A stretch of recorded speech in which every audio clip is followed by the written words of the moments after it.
Exode 39. Avec les étoffes teintes en bleu, en pourpre et en cramoisi, on fit les vêtements d'office pour le service dans le sanctuaire, et on fit les vêtements sacrés pour Aaron, comme l'Éternel l'avait ordonné à Moïse. On fit l'éphod d'or, de fil bleu, pourpre et cramoisi, et de fin lin retors. On étendit des lames d'or, et on les coupa en fils, que l'on entrelaça dans les étoffes teintes en bleu, en pourpre et en cramoisi, et dans le fin lin, il était artistement travaillé. On y fit des épaulettes qui le joignaient, et c'est ainsi qu'il était joint par ses deux extrémités. La ceinture était du même travail que l'éphod et fixée sur lui, elle était d'or, de fil bleu, pourpre et cramoisi, et de fin lin retors, comme l'Éternel l'avait ordonné à Moïse. On entoura de montures d'or des pierres d'onyx, sur lesquelles on grava les noms des fils d'Israël, comme on grave les cachets. On les mit sur les épaulettes de l'éphod, en souvenir des fils d'Israël, comme l'Éternel l'avait ordonné à Moïse.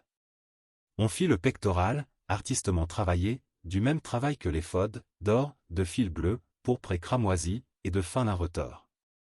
Il était carré, on fit le pectoral double, sa longueur était d'un empan, et sa largeur d'un empan, il était double.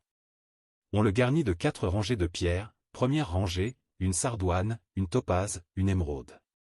Seconde rangée, une escarboucle, un saphir, un diamant.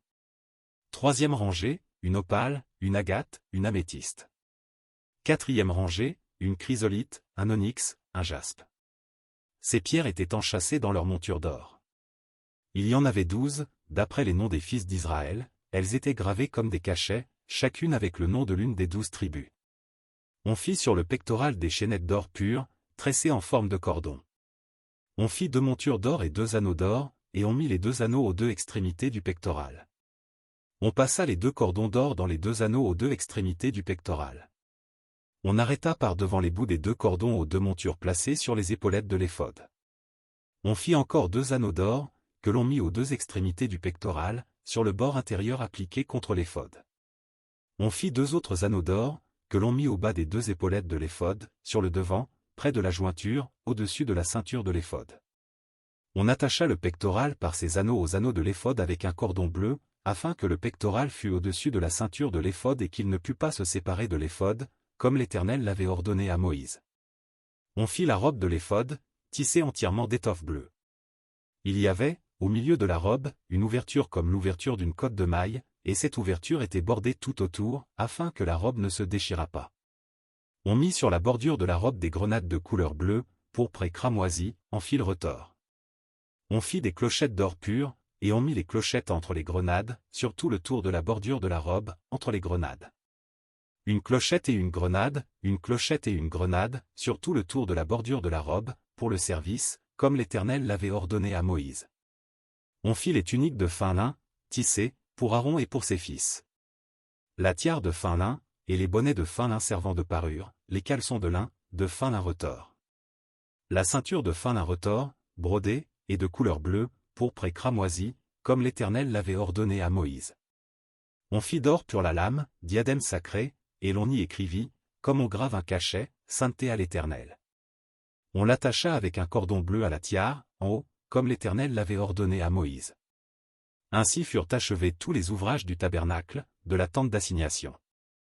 Les enfants d'Israël firent tout ce que l'Éternel avait ordonné à Moïse, ils firent ainsi.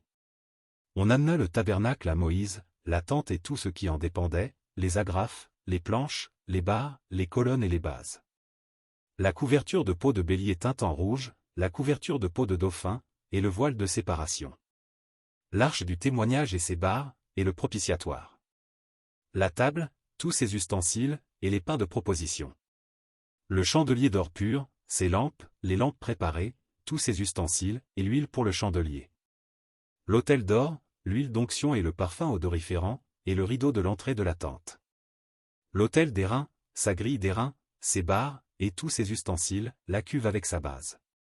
L'étoile du parvis, ses colonnes, ses bases, et le rideau de la porte du parvis, ses cordages, ses pieux, et tous les ustensiles pour le service du tabernacle, pour la tente d'assignation. Les vêtements d'office pour le sanctuaire, les vêtements sacrés pour le sacrificateur Aaron, et les vêtements de ses fils pour les fonctions du sacerdoce. Les enfants d'Israël firent tous ces ouvrages, en se conformant à tous les ordres que l'Éternel avait donnés à Moïse. Moïse examina tout le travail, et voici, il l'avait fait comme l'Éternel l'avait ordonné, il l'avait fait ainsi. Et Moïse les bénit.